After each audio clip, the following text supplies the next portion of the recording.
Have you ever tried searching for how to solve the Israel-Palestine conflict? It's like diving into a maze. You will find endless videos dissecting history, pointing fingers, and blaming each side. But the real question remains, how do we actually put an end to it? What solution could possibly be created? However, there is a solution that gives Israel security and Palestinian sovereignty and the chance for remarkable prosperity. It's neither the two-state solution nor the one-state solution. The only problem, it's not widely known, but all the people who understand it agree it is the best solution for everyone. While this video is about solving the conflict, you will also learn why the Middle East is home to so much violence and struggles, why there are extremely wealthy countries with barely any oil or gas, and poor countries with oil or gas, why democracy is not always the best solution, and what to do instead, and just random things like why cousin marriage is still a thing. And I didn't include them just for fun. To really grasp the situation, it is crucial to comprehend the distinct nature of the Middle East, instead of assuming it's like the West. It's not. It's nothing like the West. They're trying to fool you and trying to scare you, and they're not telling the truth. You will learn basic concepts that most people are completely blind to. Step by step, the puzzle pieces will come together, revealing how things operate in the region. To address the Israeli-Palestine conflict, the two-state solution is often promoted as the primary resolution. The solution suggests the division of Israel into two separate states, one from Israel and one for Palestine. However, despite many years passing, the Palestinian state has yet to happen, and as things are now, the prospects for it becoming a reality in the future are pretty slim. Another proposed solution envisions the coexistence of Israel and Palestinians within one single nation, with equal citizenship, but this approach entails the integration of millions of Palestinians from the West Bank and from Gaza. This means giving up the Jewish identity for Israel.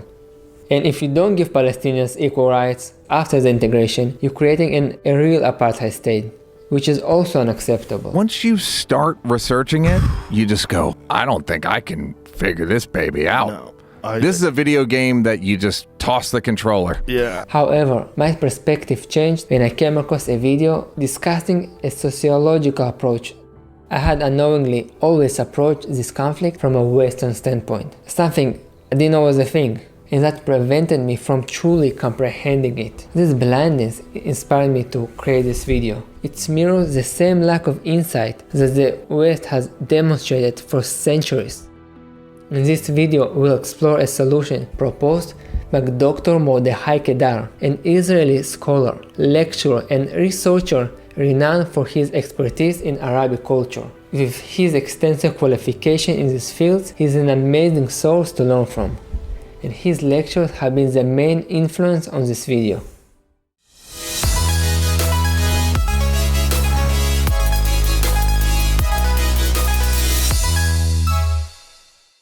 Let's zoom out and look at the geography of the Middle East. It has huge deserts, as big as the whole countries, and only few green areas. This makes it one of the hardest places on earth to live. And I'm not mentioning that as a fun fact or backdrop for the video. It's a fundamental force that has shaped the region's traditions, culture, and way of life. To survive, your group must find and settle near a water source, such as a spring, oasis, or by digging a well. But it's also important to protect your water source from other groups who may have used up their own water and supplies and will try to take yours. When resources are scarce, conflict, fighting, and even war are inevitable. In such environment, people can't live alone. They are too vulnerable. They need to live in groups. The strongest groups are families, like father and his sons. In the next generation, these families grow and become extended families with many cousins. This is called a clan. After more generations, the clan grows and becomes a tribe. The size of the tribe depends on the available resources and the water supply. If the water supply is large, everyone will have enough water for drinking, growing crops, and feeding the sheep and the camels. Then the tribe will expand and become stronger. On the other hand, if there are not enough resources, the tribe will split and shrink. Even today, a significant portion of the Middle Eastern population lacks running water. Living within a tribe is vital for adapting to the Middle Eastern geography. Tribalism is most pronounced in challenging environments, like deserts, still significant in villages, and tends to be less prevalent in cities. While cities can transform quickly, cultural shift usually occurs slowly and gradually. Till today, tribalism remains prominent in the Middle East, and this is how millions of people live, because the geography is so different. There is no other way to survive except by living in a tribe, and yet most people in the West not even aware of the concept of tribalism.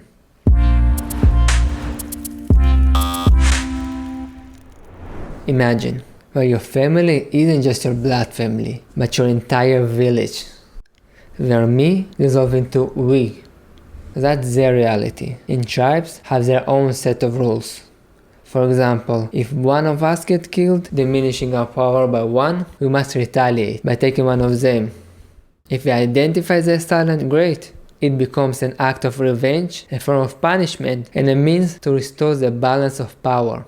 If the killer escapes or remains unidentified, we have the options to target one of their relatives. Those are the tribal rules. They go against Islamic rule and against the country law. But retribution killing is fundamental tribal rule. You marry within the tribe, because the other are considered enemies. If not literally, then potentially. You don't want to give your daughters to the enemy.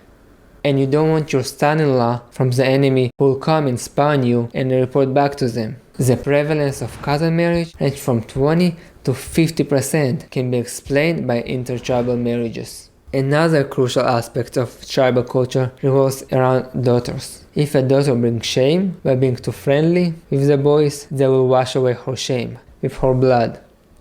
It's called shame killing or honor killing. This practice persists to this day. It's culture of the tribe, not Islamic, and certainly not the culture of any modern states. Those are just few examples of the problems in tribal culture. On the other hand, it's a very supportive culture. If you break a leg and become disabled, unable to work for 3 months, in a tribal society, everyone will come to help. They will manage your business so that you wouldn't go bankrupt. Take your children to school and pick them up. Check what's going on in your fridge and send their wife shopping or call her to come cook for you. Why?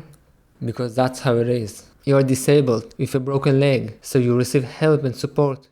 You will never be alone. Never.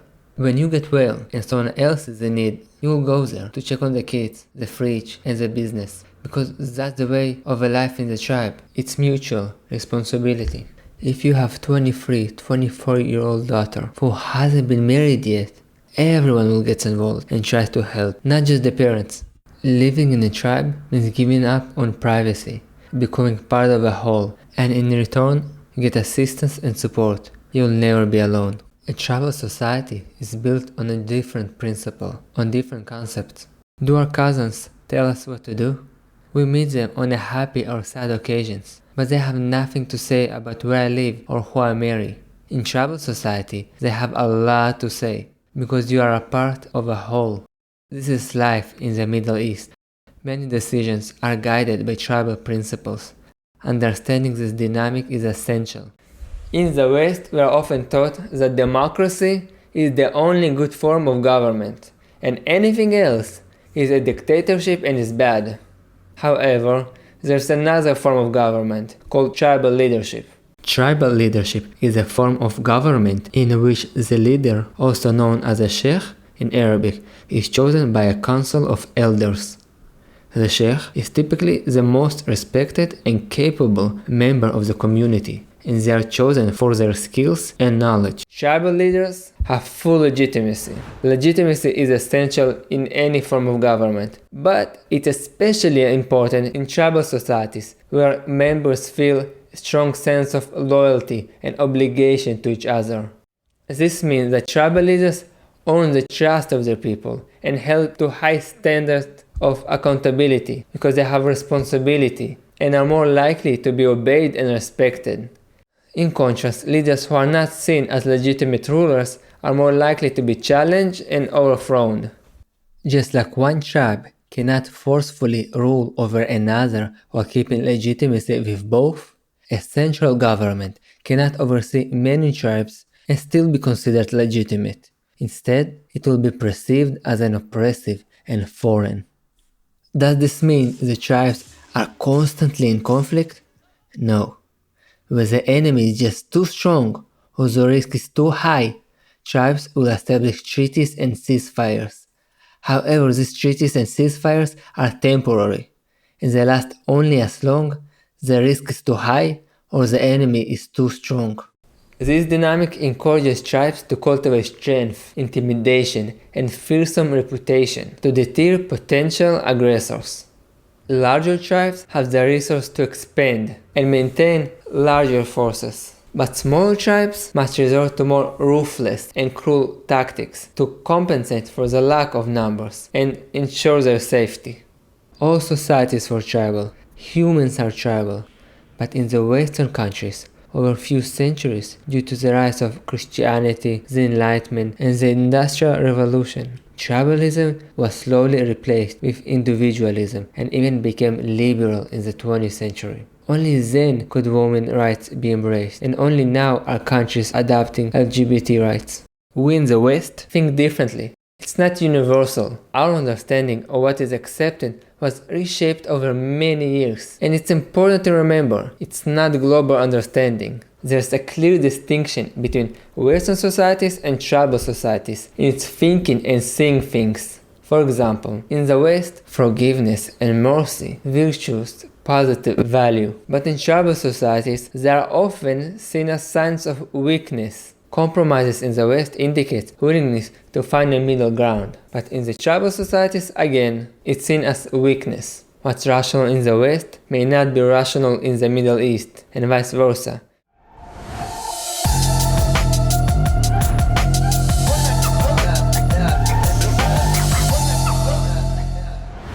To examine how the Middle East geography shaped the Middle East into tribal societies, with its own rules and traditions. Now we will see how all this relates to creating a failing and successful nations. This is crucial because in the end everything will come together, will be tied back to the Israeli and Palestine's solution. The Middle East and North Africa are full of countries that we can learn from.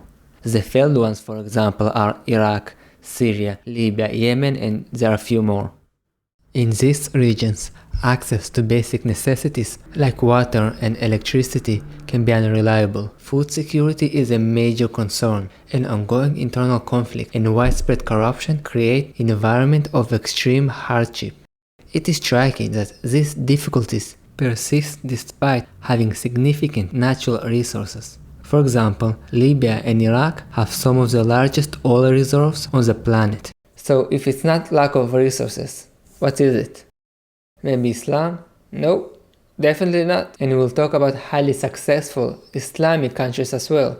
The standard answer for this misfortune, if you Google it, is political instability, historical conflicts, corruption. And while this is all true, it distracts us from understanding the root of the problem and where all these issues stem from. Dr. Kedar suggests that the root of this problem is too much ethnic and religious diversity. These states are home to many different tribes and ethnic groups, each with its own culture and traditions. These groups see each other as rivals and have been fighting each other for thousands of years. Iraq, for example, have many different religions. Sunni Muslims, Shia Muslims, Christians, Yazidis, and even more. There are also different ethnicities: Arabs, Kurds, Turkmen, and Assyrians, with overall more than 1,000 tribes and 20 to 30 large tribes or federations. When Iraq was formed in 1932, the British failed to understand the Middle East and created an artificial state. The British hoped that having one law, one army, one flag, one passport, and having institutions of single country would lead all the different ethnic and religious groups to abandon their traditional alliances and adopt one modern Iraqi national identity. working together in peace and harmony. But what was the problem? It didn't happen. There is a country, an army, and there are citizens who share the same passport, flag, and fall under the same government. But these citizens continue to marry within their group and tribes. When tribes marry within themselves, their distinct boundaries remain intact. This makes it difficult for a shared national identity to take hold. Even if some people believe in the idea of national identity, most still choose to marry within their tribe, which keeps them apart. Instead of feeling connected to the larger nation, individuals cling to their own tribe, religion, or ethnicity. It's like a cycle of staying separate, fighting and not intermarrying, which only perpetuates the separation. Each person is voting for their group. Remember, it's we before me. Political policies means nothing if the choice boils down to voting for my group, my people, or the outsiders. Can you see how challenging democracies are for tribal societies? The United States imposed its Western democratic model on Iraq's highly fragmented tribal society, hoping for a transformation similar to Japan or Germany. However, they underestimated the fragmentation and internal conflict within the population. So what happened? The Shia voted for the Shia, the Sunnis for the Sunnis. The Shia won. Tension escalated, leading to the subjugation of Sunni communities, internal conflict, and the creation of groups like ISIS. The state failed in its initial mission to establish itself in the hearts of the people and replace tribal loyalties and alliances with a modern, unifying national identity. And it's not just the British, the French, and the Italians did the same with Syria and Libya, and it's a similar story in all the failed states in the Middle East. Tribes see the central government as a forced creation, forced upon them by colonial powers, which tend to stir up widespread opposition. This in turn leads to forceful response from the government, setting off a destructive cycle of violence. They strongly fight against each other, resorting to killing and terrorizing one another, until one group, often with outside help, gains control. Only then there is a ceasefire, and only as long as the new rule remains strong and ruthless. If it weakens, the cycle usually repeats again. This cycle has frequently shaped governments into either dictatorial rule, as seen in Syria and Sudan, or into non-functioning democracies, as observed in Lebanon and Yemen. And in some cases, it fluctuates between both, depending on the leadership in charge, exemplified by Iraq and Libya. Ironically, to people from outside, to people in the West, who are not even aware of the concept of tribal societies, those countries appear as cohesive states, just like their own. They have a shared flag, national anthem, literature, and grand parades. On TV, people eloquently represent their country, talking about their nation as they would in their own. This is an illusion, a mirage, a narrative tailored for external consumption, created and enforced by the central government. The government also punishes those who do not uphold this illusion and dare to criticize it. To stabilize the country and reduce infighting, illegitimate governments need an external enemy, as such enemies are a good scapegoat to evade responsibility. They help unite the people as it encourages them to put aside their differences and work together to defeat the common enemy. While everyone is distracted by this bigger threat, it's also a good opportunity to dispose of traitors, critics, and any opposition. Illegitimate governments need more and bigger enemies to stay in power. This makes them more likely to go to war, because they need to unite the people against someone else. This pattern has been observed and supported in many fragmented nations around the world. The United States, Canada, and Australia are also incredibly diverse countries, but they are fundamentally different from the countries in the Middle East. They are built by immigrants who came as individuals, not as members of the tribes. Their primary culture is not rooted in tribal identities, and newcomers quickly become Americans, Canadians, or Australians. They do not hold the identity of the country their grandparents came from.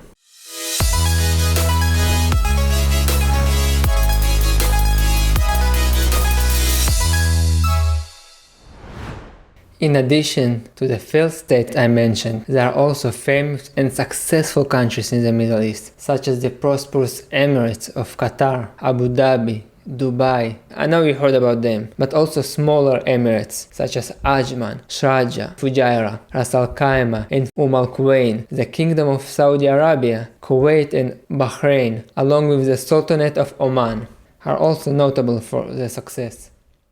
While they fall short compared to Western standards in liberal values like women's rights, let alone gay rights, but generally speaking, I'm generalizing here, they are stable and very safe countries to live in, where citizens can prosper and enjoy high quality of life. And I mention each emirate because many people mistakenly believe that the United Arab Emirates UAE is like the United States.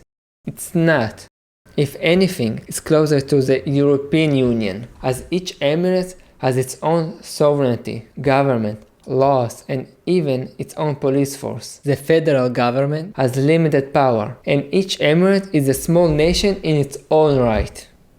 Each of these emirate countries and kingdoms is built around one tribe with a legitimate ruler, whose legitimacy brings stability and cohesion. For example, Abu Dhabi by the House of Al Nahyan, Dubai by the House of Maktoum, and Kuwait is ruled by the House of Sabah. Each successful emirate is built around one tribe. There may be other smaller tribes, but the main tribe is the one in control, and the state is a tribe state. Such government will be much less corrupt and will take care of its people based on the tribal principle that in times of need, the head of the tribe eats last. Another important factor is the role of Islam, as these are religious Muslim countries. However, the interpretation of the Quran can differ, influencing the relationship between the rulers and the ruled, and consequently the country's future. Take for instance the movement called the Muslim Brotherhood.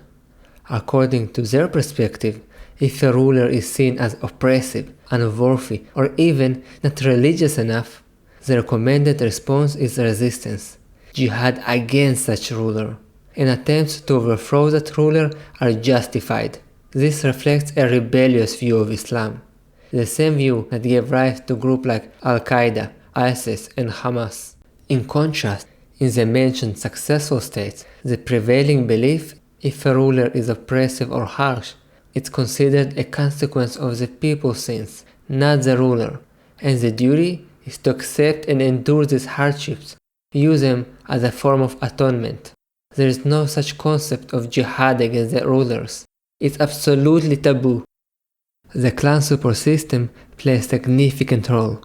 When the common idea is rebellious Islam and violent jihad, every clan member gets involved, whether directly in combat or by supporting spreading the Islamist ideas.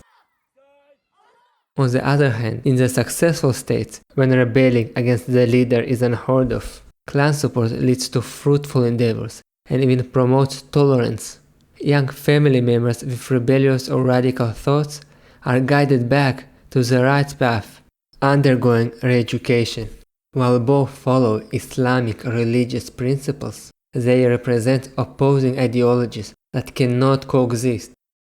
Teachings that advocate rebellious Islam are considered radical and are either banned or subject to suppression and monitoring.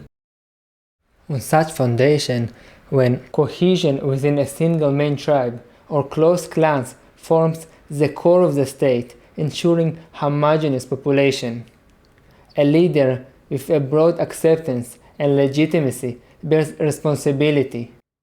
The culture rejects radical and rebellious Islamic teachings. When these elements come together, it's much easier to construct a functioning state, implement the rule of law, foster thriving free markets, invest in education, and develop essential infrastructure, a place where people can succeed. And of course, it's much easier if you have gas or oil, like Abu Dhabi and Qatar.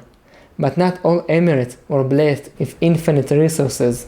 Dubai, for example, known for its luxurious hotels and tall skyscrapers, doesn't really depend on oil or gas exports. It's only a tiny part, less than 1% of its GDP. Instead, Dubai focuses on being business-friendly. It's home to Emirati Airlines, one of the largest and most prominent airlines.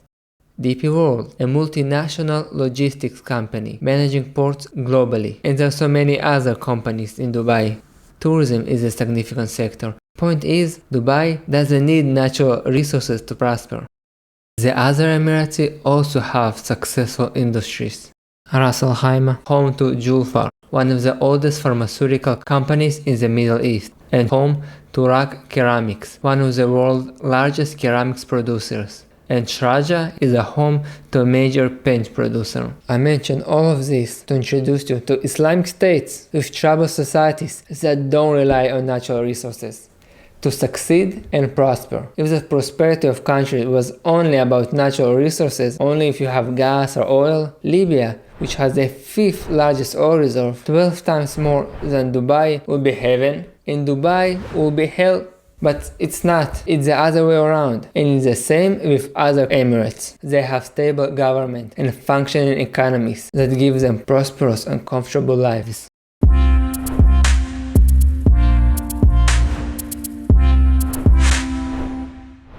To explain the Middle Eastern tribal concept, I have generalized and simplified, but I must also mention the exceptions and outliers. While many Middle Eastern countries have similar stories, there are still important distinctions. For example, while Egypt and Tunisia have tribes, they are not primarily tribal societies. The construction of the Aswan Dam in Egypt displaced thousands of people, causing mass migration to the cities, which resulted in the disintegration of the tribal structure. In Tunisia, the government neglect of the countryside and its primarily investment in the cities had similar results.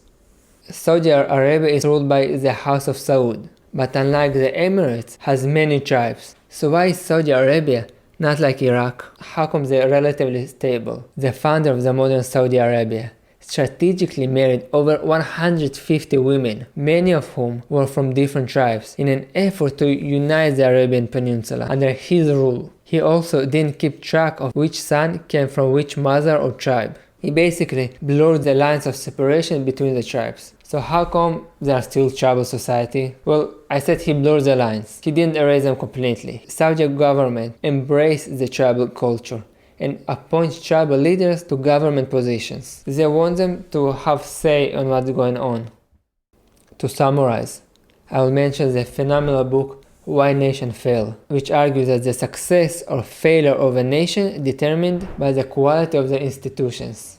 Inclusive institutions, which promote broad participation in the economy, lead to prosperity. Extracting institutions, which concentrate power in the hands of the few, lead to poverty.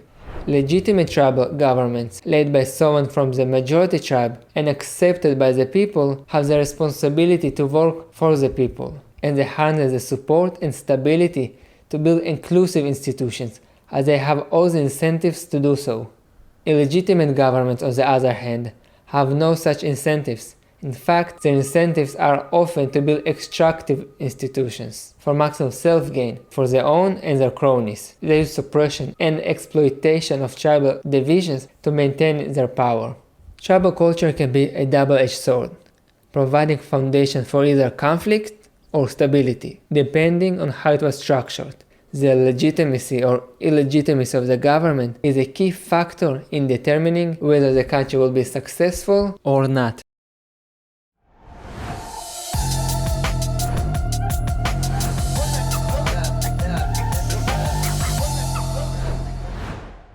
Now that you understand the key concepts of the Middle East, let's examine what's going on in Israel and Palestine with this newfound understanding. Is the Palestinian population tribal? If we look at the marriage patterns, and marriage is the only thing that cancels tribalism, when two tribes connect through marriage, sons from here and daughter from there, then the tribe merge and they become one. When many tribes are involved, it erases tribalism and their borders between them completely. But this doesn't happen in the Middle East. Even in Israeli Arab sector, it hardly happens, let alone with the Palestinians. The majority of Palestinians in the West Bank resides in major cities and their surrounding areas, with each city dominated by its own prominent tribes. Nablus is home to tribes like Shaka, Tokan, and Masri, led by a king figure named Munib al-Masri, who resides in a palace, and his leadership is widely accepted as legitimate. Hebron is home to 5 tribes: Jabri, Kawasme, Nache, Tamimi, and Abusnene. Tulkarem is dominated by the Karmi tribe. Jericho has the Arika tribe, and so on. The Gaza Strip mirrors the West Bank, but on a smaller scale, similarly divided by tribal divisions, encompassing tribes in Gaza City, Khan Yunis, Rafah, and other major cities. Many Palestinians have permits to work inside of Israel, and many study in the same universities. Despite the shared experiences of working, studying, and socializing together on a daily basis, they won't marry outside of their tribe due to family opposition and tribal belief that someone from outside the tribe is not one of us. And not only that, there is a big cultural difference between Hebron and Ramallah. Hebron is very traditional and conservative city, while Nablus is more advanced and Ramallah is completely modern. As a result, Hebronites are often wary of Ramallah, fearing that it's a place of moral decay. Ramallah residents, on the other hand, often view Hebronites as close-minded and fanatical. I'm generalizing again, of course, but it reflects the general divide that makes it difficult for Palestinians from different regions to be a cohesive, united group. مستعدة تتزوج حدا من الخليل أو من غزة؟ لا. ليش؟ No. Would you marry someone from Gaza or Hebron? No, I love to marry in Nablus. Let's say your children. Is it okay if they marry someone from Gaza? Actually, no. Why? Because it's two different areas, two different cultures. So what about the official Palestinian leaders? Do they have legitimacy to govern? The current leader, Abu Mazen, is an autocratic ruler who has silenced opponents, suppressed freedoms, and cancelled elections. He's been in power for almost 2 decades, consolidating all the Palestinian Authority powers in his hands and amassing a substantial fortune for himself and his cronies. Recent polls don't even conceal the fact that nearly 90% of Palestinians want Abbas to resign. He certainly lacks legitimacy. Bunch of criminals that stole people's resources. The most corrupt revolution in history. It's not in their interest to end the conflict because they profit out of it. If there is no conflict, there is no need for them. This is why it's in their interest to keep it going for eternity. You can give them all the solutions in the world and they will reject it. So what do we have? A diverse tribal society with a corrupt, illegitimate rulers. What are the chances for it to become a successful state? Unfortunately, we don't need to speculate. We have the example of Gaza. In 2005, all Gaza Strip settlements were removed by Israel. Quite literally, the army forcefully evicted settlers. The IDF dismantled military infrastructure and completely withdrew from Gaza. Completely. Gaza was basically free. The control over Gaza shifted from Israel to the Palestinian Authority. In many ways, Israel created the new state of Gaza. The Gazan people didn't like the Palestinian Authority, and very understandably. For them, it was oppressive Israeli colonial rule. So, in the 2006 election, Hamas won, which was the last election till this day. Hamas consolidated power by eliminating opponents. They blew up Palestinian police stations, shot security personnel, and threw alleged Israeli collaborators from rooftops. Hamas now controls Gaza, Hamas that was strengthened because the United States insisted that we should have democratic elections in the Palestinian Authority. In 2007, the standards of living in Gaza was comparable to that in the West Bank, which wasn't great to begin with. Fast forward only 15 years and the situation deteriorated significantly. By 2022, the average standard of living for a Palestinian in Gaza was 4 times lower than in the West Bank. And now it's even worse. Meanwhile, Hamas leaders have become billionaires, living luxurious and safe life in Qatar. From Israel's standpoint, the Palestinian Authority and Hamas are the known enemies. And instead of addressing the situation, they actively manage and contain it. And obviously, that's not a long-term solution. But what happened on October 7th changed that. The Hamas attack on the day was the Israeli 9/11, the worst massacre to happen to Jews since the Holocaust. The brutality and savagery witnessed were unprecedented, causing profound shock.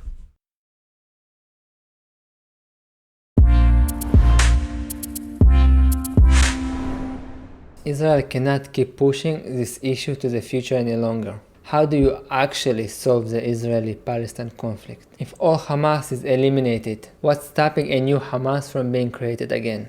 What about the West Bank? How can Israeli have peace and security while Palestinians have sovereignty and prosperous future? If you didn't skip ahead, you know about the successful countries in the Middle East. Israel doesn't need to reinvent the wheel. Just replicate what works in the Middle Eastern tribal society. Create emirates with local control.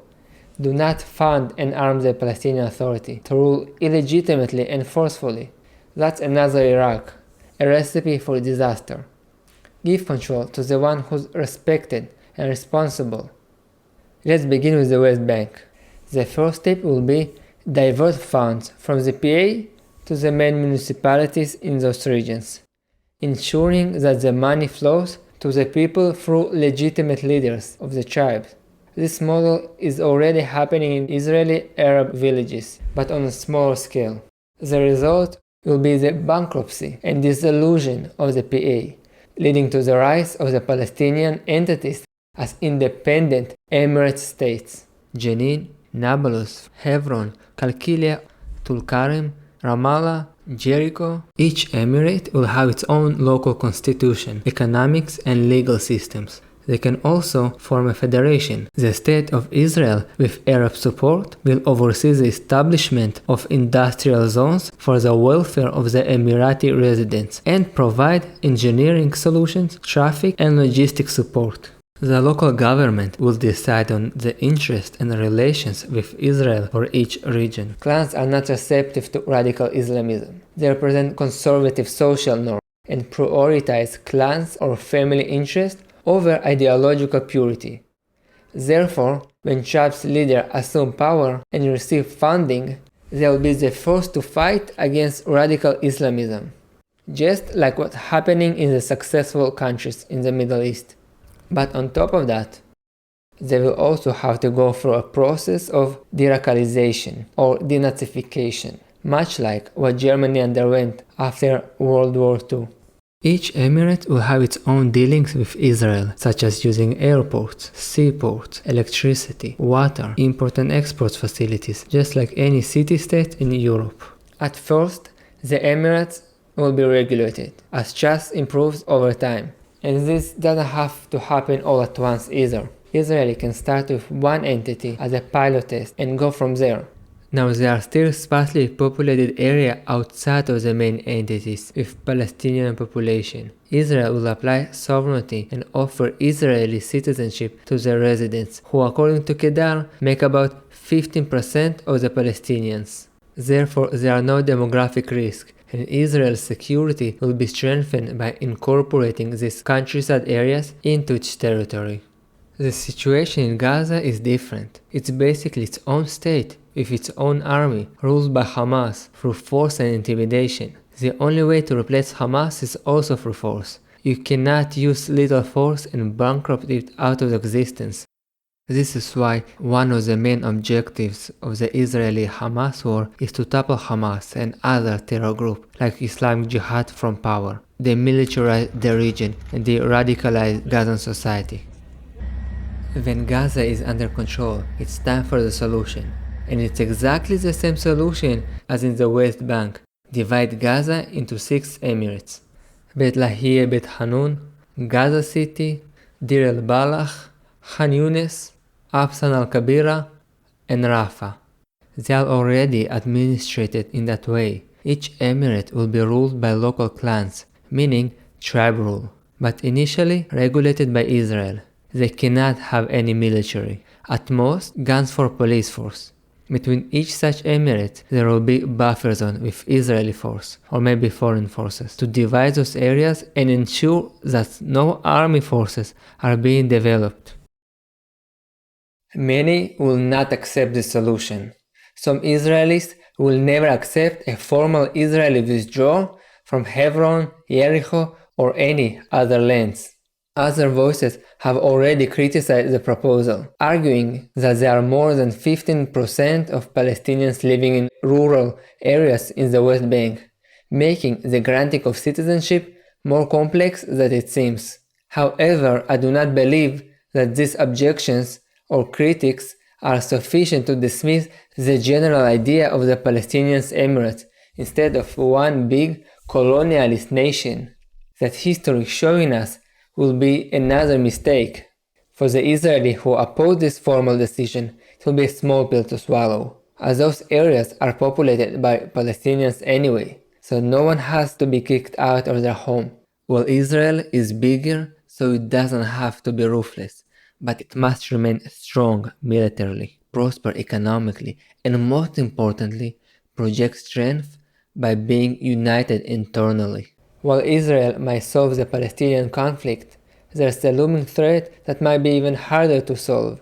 And it's not Iran, it's internal, it's from the inside, and the clock is ticking, so click on the next video to watch.